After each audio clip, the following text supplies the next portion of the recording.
तभी मालती कमरे में ये रहे आपकी जूते। मैं इन्हें साफ करने के लिए ले गई थी। अरे वाह, तुम कितनी समझदार हो।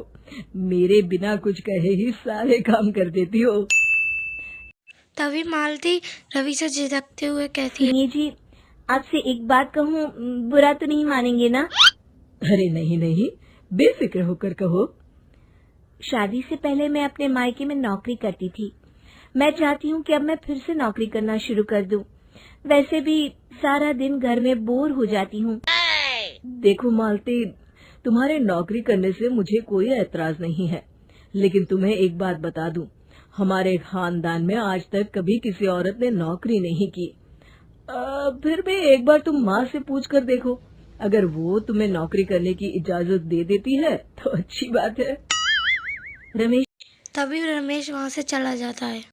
मालती अपनी सास के पैर दबाने लगती। तभी उसकी सास मालती से कहती है, अरे क्या बात है बहू, आज तो ठीक तरह से मेरे पैर नहीं दबा रही। किसी ख्याल में खोई पड़ी है क्या? मैं भी तो जानूं आखिर बात क्या है। दरअसल वो माँ जी। अरे हाँ हाँ बोलो, इतना सोच क्यों रही हो? माँ जी, अगर आप बुरा न माने तो मैं नौकरी करना चाहती हूँ। घर के काम करने के बाद मेरे पास काफी वक्त बच जाता है। उसकी सास गुस्से में बैठ जाती है। अरे बहू, तेरी तबीयत तो ठीक है ना? आज ये कैसी बहकी बातें कर रही है?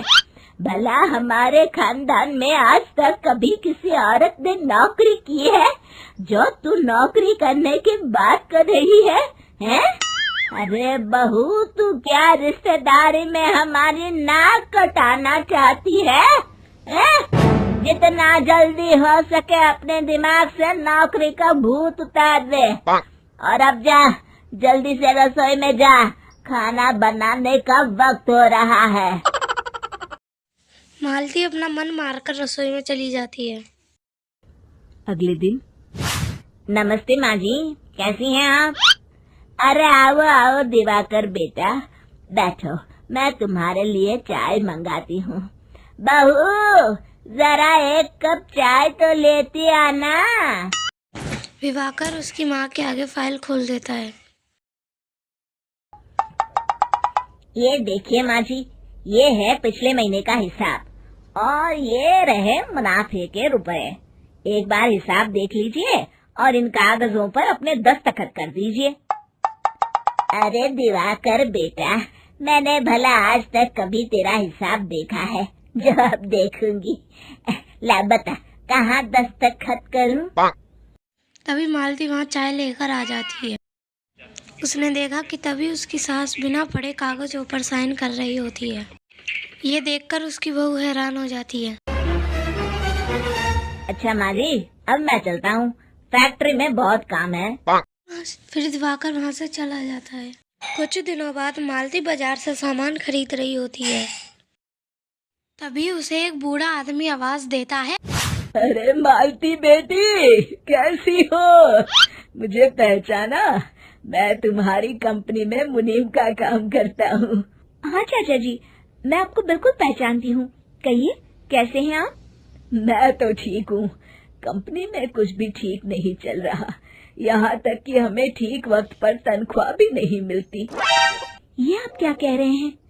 अब क्या बताऊँ, आप लोग तो कभी हिसाब किताब देखने दफ्तर आते नहीं। मेरी मानो तो एक बार आप लोग दफ्तर आकर सारा हिसाब किताब देख लो, आपको असलियत पता चल जाएगी। अच्छा बेटी, अब मैं चलता हूँ, देर हो रही है। फिर वो बूढ़ा आदमी वहाँ से चला जाता है। दूसरी तरफ मालती अपनी सास को पूरी बातें बताती है। तभी वहाँ रमेश भी आ जाता है, लेकिन मालती की सास किसी भी बात पर विश्वास नहीं करती। तभी रमेश कहता है, अरे माँ, बिना आग के कभी धुआं नहीं उठता। जब मालती इतना कह रही है तो हमें एक बार दफ्तर चलकर देख लेना चाहिए। वैसे भी हम लोग काफी दिन से अपने दफ्तर नहीं गए हैं। इस तरह किसी एक आदमी के भरोसे काम छोड़ना मुझे भी ठीक नहीं लगता। अगले दिन वो अपने दफ्तर पहुंचते हैं और सीधे अपनी ऑफिस में चले जाते हैं। अचानक सबको देखकर दिवाकर चौंक जाता है। अरे माँ जी, आप सब लोग अचानक यहाँ कैसे आ गए?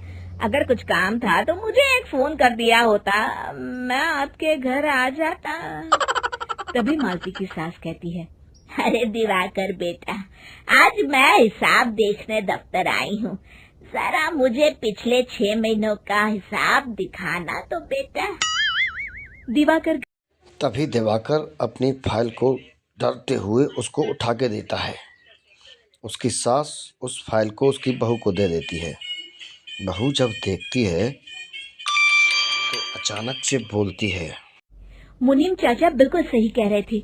हमारी कंपनी में पिछले 6 महीनों में जितना मुनाफा हुआ है, हमें उसका आधा पैसा भी नहीं मिला।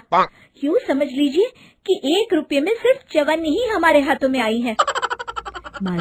मालती की ये बात सुनकर उसकी सास गुस्से से दिवाकर से पूछ क्यों दिवाकर, मेरी बहू जो कह रही है वो सच है? वो समझ जाता है कि उसका भांडा फूट गया है और गड़गड़ाते हुए कहता है, माँ जी मुझे माफ़ कर दीजिए, माँ जी मुझे माफ़ कर दीजिए, अब आगे से ऐसा नहीं होगा।